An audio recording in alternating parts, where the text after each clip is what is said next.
Hello pals, welcome to another tutorial. In today's tutorial, we are going to be making this shawl lapel collar.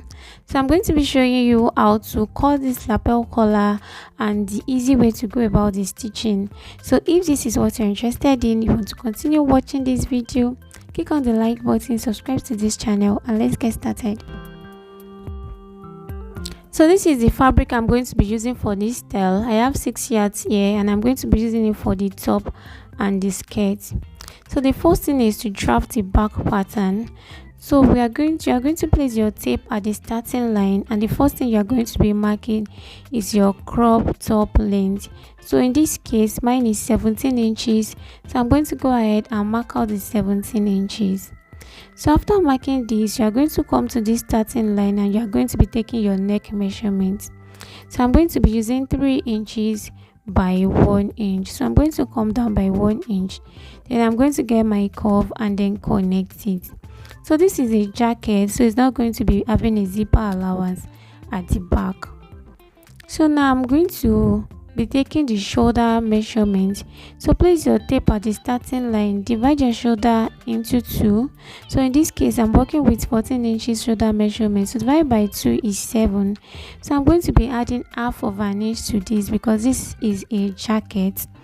So now at this point come down by 1 inch and then connect towards the neckline. So now from this shoulder slope, you are going to be taking your armhole depth. So to get this, you are going to divide your bust measurement into 6 and then you add 1.5 to that. So I'm going to go ahead and mark that now. So next, you are going to be drawing a straight line across this point, and this is going to be serving as your chest line. So now from this shoulder slope, now you are going to connect to the chest line like this. Then the next thing you are going to do is to locate the middle of your armhole depth. So when you locate the middle, you are going to be going in by 1/4 of an inch. Now I'm going to get my curve and then connect this. So I'm going to place it like this, such a way that it's going to capture the middle part, and then I'm going to connect it like this. So the next thing you are going to do is to come to your chest line and then divide your bust measurement into 4. So after dividing your bust measurement into 4, you are going to mark it and you are going to be adding 2 inches extra. So these 2 inches, 1 inch is for his allowance and the remaining 1 is for seam allowance, because this is a jacket, it's not going to be too fitted, or it's a crop shirt. So now what you have on your chest line, the same measurement is what you are going to have on your crop shirt length, on your shirt length. So you are just going to connect it like this, so you are going to get something straight. So go ahead and cut this out. So now we are going to be drafting the front pattern, and the first thing you are going to do is to mark 5 inches above your pattern paper. So that is what I am drawing a straight line across. I marked 5 inches there. So now after marking these 5 inches, then you come to this front part, the center part also, and you are going to be marking 4 inches all the way down. So these ones we are going to be using it for the collar, so just mark it all the way down, so you are going to understand as we keep on cutting. So now this is going to be your starting line. So the first thing you are going to do now is to mark your shirt length, your crop top length. So the length we are working with is 17 inches. So I'm just going to mark this all across and then draw a straight line to connect them together. So now you are going to come to this starting line, and so this is where you are going to be taking your neck measurements. You are going to place your tape here and mark 3 inches by 3 inches for your neck measurement. After marking that, get your curve and then connect it together like this. So after connecting it, you are going to be getting your shoulder measurement. So place your tape here and then divide your shoulder measurement into 2. Then you add half of an inch extra. So now from this point, you are going to come down by 1 inch and then you are going to connect it towards the neckline like this. So from this shoulder slope now, get your armhole depth, the same thing that you use for the back, use this for the front also. Then mark a line across this point and this is going to give you your chest line. So this line is going to serve as your chest line. Now connect from your shoulder slope to this chest line. Then after doing that, you are going to be locating the middle of your armhole depth. So now at this time, after locating the middle, you are going to be going in by half of an inch. Remember that for the back we went in by quarter of an inch. So for this front part, we are going to be using half of an inch. So now connect it together like this. Then after connecting it, divide your bust measurement into 4. Then on your chest line, just mark it and then add 2 inches extra, 1 for it and 1 for the seam allowance. Then mark the same thing you have on your chest line on your top length line. So now connect it like this. So this is going to be the basics. Now the next thing you are going to do is come to this front part here, and you are going to be marking 1 inch. This 1 inch is going to be your button allowance. So you are going to connect it like this. So note where I'm marking it from the neckline. So just connect it like this. So after doing this, you are going to bring your back pattern, and now you are going to measure the neck area of the back pattern. So yeah, I have about 3¼ of an inch. So what you are going to do is to extend this front neckline with what you measured from the back pattern. So you are going to place it on your shoulder line like this, exactly what you measure. I have 3¼ there. So you are not going to place it straight, you are going to let it go slanty. So you are going to make it slanty. So from that point, that 3/4, just mark it all the way to where it stops. So you're just extending that 3/4 of an inch. So the next thing you are going to do after that is to locate where you are going to be having your break point. So that's where your collar is going to fold, where you are going to be having that fold. So I'm going to be using the chest line. So I'm just going to mark it at the button allowance. So mark it at the button allowance on the chest line. So your chest line is your break point. So now come to this neck area and then go in by 1/4 of an inch. Then you go up by your extension and then come in by half of an inch. So now you are going to connect from the 1/4 of an inch to the break point, and then from that 1/4 of an inch to the ½ inch that you mark above. So first of all, let's connect from the 1/4 of an inch to the break point. So now after doing this, we can move it upward and then connect from the 1/4 of an inch to the ½ inch that you came in by, like this. So now we are not going to be making use of this anymore. So this is going to be our new collar line. So now we are going to determine your collar width. So I'm going to be using 4 inches. So I'm going to mark 4 inches here. So note that when marking this your collar width, you don't want to make it straight. Also, you are going to be making it slanty. So I'm going to slant my tape like this and mark the 4 inches. So then I'm going to connect it like this from this point to this point. And now what we are going to be doing is we are going to be marking this towards the break point. But you're not just going to mark it straight. So you can see that the collar is somehow wide. So what you are going to do is you're just going to connect it. So I'm going to be using my pencil to make this sketch. So you're going to connect it like this towards the break point like this, but so as to get it accurately. So this neck part that you mark 3 inches, so you're going to be coming out by 2 inches.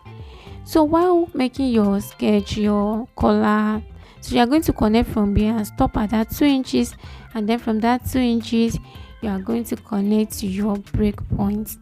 So I'm going to be using the pencil to make my sketch. So just watch what I am doing. So I'm going to start from this point and then connect to these 2 inches, and then from the 2 inches I'm just to curve it down to my break point. So I hope you get what I did here. It's very easy. Once you mark that 2 inches from your neckline, then you're just going to connect it like this. So I'm going to use my marker to make it more visible now. So I just connect from the upper part, then I stop at this 2 inches mark and then connect to the 2 inches. Then from the 2 inches mark I connect to the break point, which is the chest line. So just do exactly the same and you are going to get it. So now just go ahead and cut it out and watch where I'm cutting so that you don't cut where you're not supposed to cut. So now for this back part, what I did is add half of an inch at the shoulder line and 1 inch at the lower part. And I've also cut out the lining. So what I'm going to do now is just to cut a little bit out of the lining, about 1/4 inch. This is because I don't want the lining. I don't want a situation where the lining will be coming out. So I want the lining to be inside while I stitch my dress. This front part, I added half of an inch at the neck area, at the shoulder area, the center area, and then at the lower part I added 1 inch. And I've also cut out the lining. So I'm going to be cutting out 1/4 inch just like I did to the back. So now what we're going to do is we are going to be adding another material to this lining, to the inner part. So what I'm going to do now is at this shoulder area, I'm just going to mark half of an inch. So mark half of an inch there, then come to this down part and mark 3 inches. So now when you mark these 3 inches, you are going to take your ruler. You are going to connect these 3 inches to the ½ inch that you mark at the shoulder part. I hope you get this. So I'm going to be cutting this out because I'll have to cut another material for the facing. So I use this doll face. I have half a yard here. So that is what I use for the facing. So what I did is just to add 1 inch extra here. So this 1 inch is going to make up for the stitching allowance because I'm going to be stitching it by half of an inch on both sides. So that is going to be giving me its original measurements. So that's why I added that 1 inch there. So this is what it's going to be looking like. I'm going to be stitching it together like this by half of an inch. So I've gone ahead to iron interfacing. So you can use any steel of your choice. I use BFF in this case. So I iron it to all the lining parts and also to the front part of the main fabric. So this lining now, what I'm going to do is to join this together like this, pin it together the shoulder area. You can see what I'm doing here. Pin it together and join it by half of an inch. And I'm going to do the same thing to the second side. And after joining it, open up your seam and iron it flat. So what you are going to be doing now is to work on the main fabric, the Ankara fabric. So now the first thing you are going to do is to join the sides together. I told you I'm going to be showing you an easy way to stitch it, to go about the stitching. So join it by the side by 1 inch. So after joining it by 1 inch on the side, what you are going to do next is this shoulder part of the front part. So you are going to notch it. You are going to notch it by half of an inch like this. See the way I'm notching it? Like I don't know if I should say vertically. You shall see, just note the way I'm notching it. Just notch it like that by half of an inch. So now after notching it, what you are going to do is this front part, you are going to bring it together. So this extension here, you are going to be joining it together like this. This extension, this is the collar part. So you are going to be joining it by half of an inch. So after joining it, open up your seam and iron it flat like this. So the next thing you want to do is to locate the center of the back. So join it together like this, then notch the center. So now you are going to be matching the center of the back to the center of this front part. So you are going to pin it together like this. So after pinning it together, now it's going to be easy for you to stitch. So you are going to be stitching from this center. You are going to stitch to the side, to these points where you make your notch. Remember that you make the notch at the shoulder area. So you're going to stitch to these points where you make your notch. So now after stitching this notch, now is going to make it easier for you to flip the shoulder part to match up with that of the back. So now you are going to be stitching it around. So first thing is stitch to this notch part, then raise your footer up, then move this around. Just move the shoulder part to match up with the second shoulder, and then you are going to stitch it like that. Then you are going to be doing the same thing to this second side. You can as well decide to stitch it from the front part, and I think it's easier stitching from the front part. So now bring your pin to the front part, stitch the center together like this, and then you are going to be stitching from the center. So from this center now, stitch to this point where you make your notch, that is to the shoulder area. So when you get to this notch, raise your footer up. So when you raise your footer up, flip this shoulder part like this to match up with the shoulder line of the back. So once you raise your footer up and you flip it, it's going to match up. Then you're just going to stitch it straight. It is that easy. So just get to this point, raise your footer up, then stitch it like this. Very easy. And you're going to be doing the same thing to the second side. So after stitching, this is what it looks like. You can see it on the right side also. It's looking so neat. So you are going to be doing the same thing to the lining. So after doing that, you are going to turn it to the right side like this, and then you are going to be placing the lining on it, right side facing right side. Then you are going to be stitching the center together, but you are not going to be pinning the center together but you are not going to be stitching the center yet. You are going to be stitching the lower part first. Remember that I cut out 1/4 of an inch from the lining, so you have to stitch the lower part first, so that if there is going to be an excess on the fabric, so that is going to fold up. So make sure that your seam on the sides are aligning while you stitch on the lower part. So after stitching the lower part, then you come back to the neck area at the center, and then you are going to be stitching all the way down. So you can see that at this lower part here, we have some excess on the Ankara fabric, and that makes it come up. So that's the essence of cutting out some parts of the lining, so that I can have a little bit of the Ankara come up and the lining will not show out. So now you are going to stitch from the center to the side, and you are going to do the same thing to the second side. And then you are going to be turning it out from the armhole area. So now after stitching, just go ahead and notch it all around. Then after notching, bring it out from the armhole area, and then you are going to be giving it a good press. So after pressing it, this is what it looks like. Just make sure you arrange your collar properly. This is what the inner part is looking like. Arrange the collar properly the way it's supposed to be. Iron it well. Then make this overlap. Your button allowance, make an overlap there. Then pin it together the way it's supposed to be. So I'm going to be top stitching around the armhole, and then you can go ahead and make an interlocking. Then I'm going to be fixing my sleeve. Then after fixing the sleeve, I'm going to be placing my buttons.